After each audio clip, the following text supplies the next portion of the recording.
प्रिय भक्तों, क्या आपकी जिंदगी में कोई ऐसा दोस्त है जिसके साथ आपका बचपन बीता हो, जिसके साथ खाना खाया हो, जिसके साथ रोए हो, जिसके साथ हंसे हो, और फिर जिंदगी ने दोनों को अलग अलग रास्तों पर भेज दिया हो और एक अमीर हो गया हो, एक गरीब रह गया हो। एक दिन वो गरीब दोस्त झिझकते हुए, डरते हुए उस अमीर दोस्त के दरवाजे पर आ गया हो।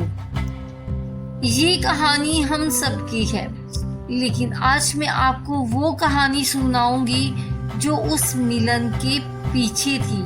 वो दर्द जो सुदामा ने महसूस किया, वो पल जब कृष्ण रो पड़े, और वो एक राज जो सुदामा ने मरते दम तक किसी को नहीं बताया।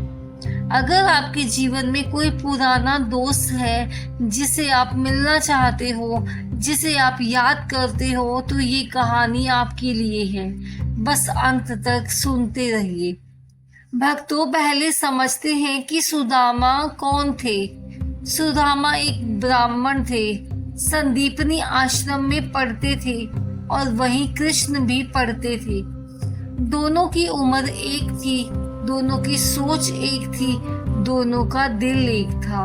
एक बार गुरु माँ ने दोनों को जंगल में लकड़ी लाने भेजा। जंगल में अचानक तूफान आ गया, बारिश आ गई, रात हो गई।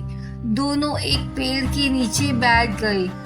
सुदामा के पास थोड़े से चने थे, गुरु माँ ने रास्ते के लिए दिए थे। रात को कृष्ण सो गए और सुदामा ने अकेले चुपचाप वो सारे चने खा लिए, कृष्ण को नहीं दिए। सुबह कृष्ण उठे, उन्होंने पूछा, सुदामा, रात को कुछ खाने की आवाज आ रही थी। सुदामा घबरा गए। उन्होंने बोला, नहीं, कुछ नहीं, शायद जानवर होगा। कृष्ण ने देखा सुदामा के होठों पर चने के निशान थे। कृष्ण मुस्कुराए, कुछ नहीं बोले, लेकिन उस दिन सुदामा के मन में एक बात बैठ गई। कृष्ण जानते थे, फिर भी कुछ नहीं कहा। ये था कृष्ण का प्यार बिना शर्त का, और ये था सुदामा का पहला कर्ज जो वो जिंदगी भर भूल नहीं पाए। आश्रम खत्म हुआ, कृष्ण मथुरा गए, फिर द्वारका, फिर राजा बन गए। महल बना, रानियां आई, वैभव आ गया। सुदामा अपने गांव गए। एक छोटी सी झोंपड़ी में एक पत्नी जिसका नाम सुशीला, बच्चे हो गए, लेकिन पैसा नहीं आया। दिन गुजरते गए। सुदामा पंडिताई करते थे, जो मिलता उससे गुजारा होता। लेकिन एक दिन घर में अनाज खत्म हो गया, बच्चे भूखे थे। सुदामा की पत्नी सुशीला ने कहा, सुनिए, आपके बचपन के दोस्त हैं कृष्ण, द्वारका के राजा है। एक बार जाइए, उनसे कहिए, वो आपकी मदद जरूर करेंगे। सुदामा ने मना कर दिया, नहीं, दोस्ती में मांगना नहीं होता। सुशीला ने कहा, बच्चे भूखे हैं, अब दोस्ती और जिद में एक चीज को चुन लीजिए। सुदामा चुप हो गए। उस रात वो सो नहीं पाए। उन्होंने सोचा, क्या कृष्ण याद रखेंगे? इतने साल हो गए। अब वो राजा है, द्वारका के राजा, और मैं एक गरीब हूँ। वो मुझे नहीं पहचानेंगे। और फिर उन्हें याद आया वो तूफान वाली रात, वो चने, और वो कृष्ण की प्यारी सी मुस्कान। फिर उन्होंने सोचा, हाँ, कृष्ण याद रखते हैं। अगली सुबह सुदामा चल पड़े। सुशीला ने थोड़े से चावल बांध दिए एक पोटली में। ये ले जाइए, कृष्ण को भेंट करना। सुदामा ने वो पोटली हाथ में ले ली और सोचा, राजा को चावल, मुझे तो शर्म आएगी, लेकिन और था भी क्या देने के लिए। द्वारका। सुदामा ने जब द्वारका देखी तो रुक गए।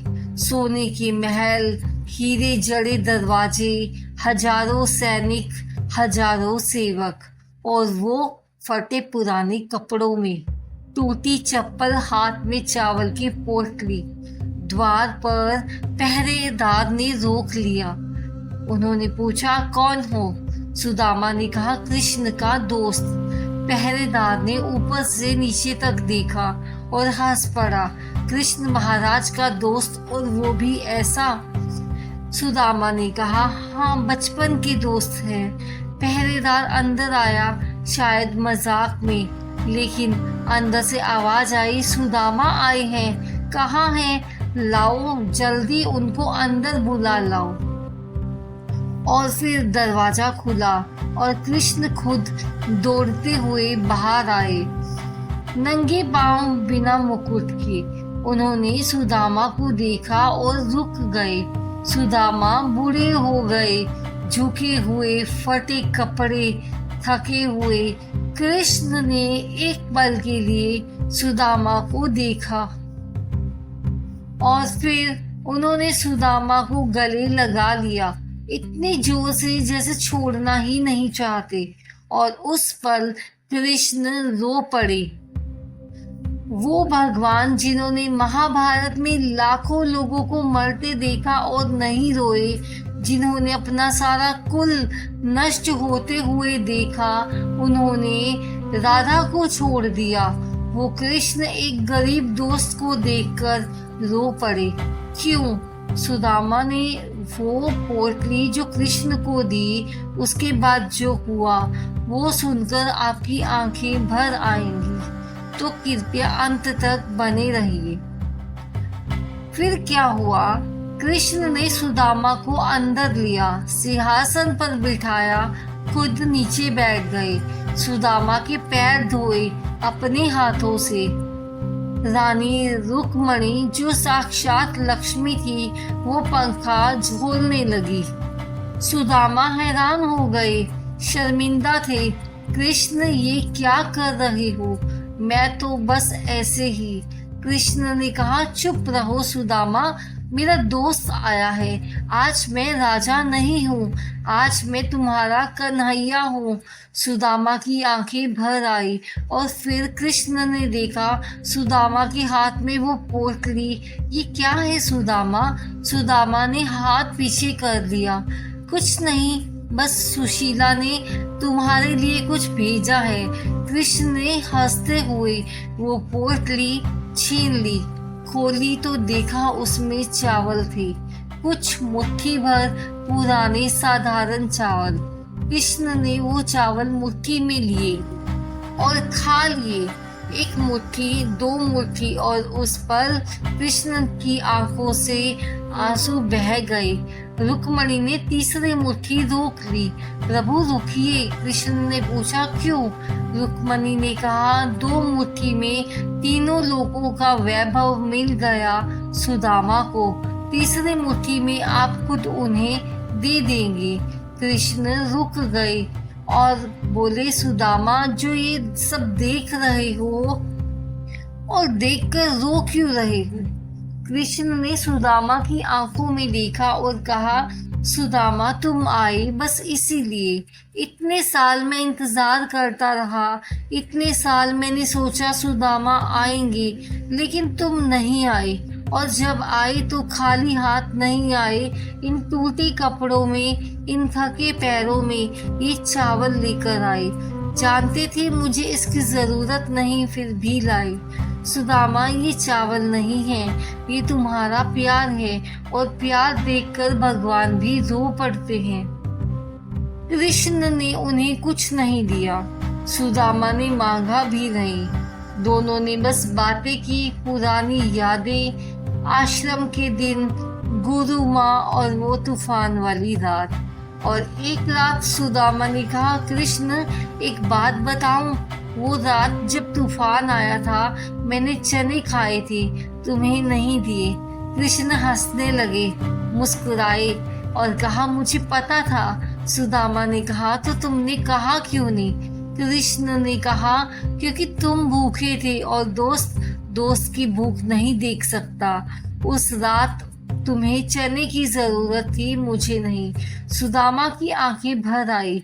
कृष्ण, मैं इतने साल इस बात से शर्मिंदा था, कृष्ण ने कहा, सुदामा, दोस्ती में हिसाब नहीं होता।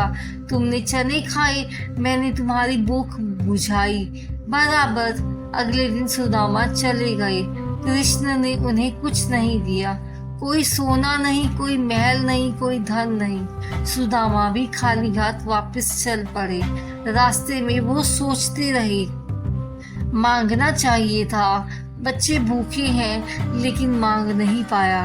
कृष्ण के सामने मांगना हुआ ही नहीं, दोस्ती में मांगना शायद सही नहीं था।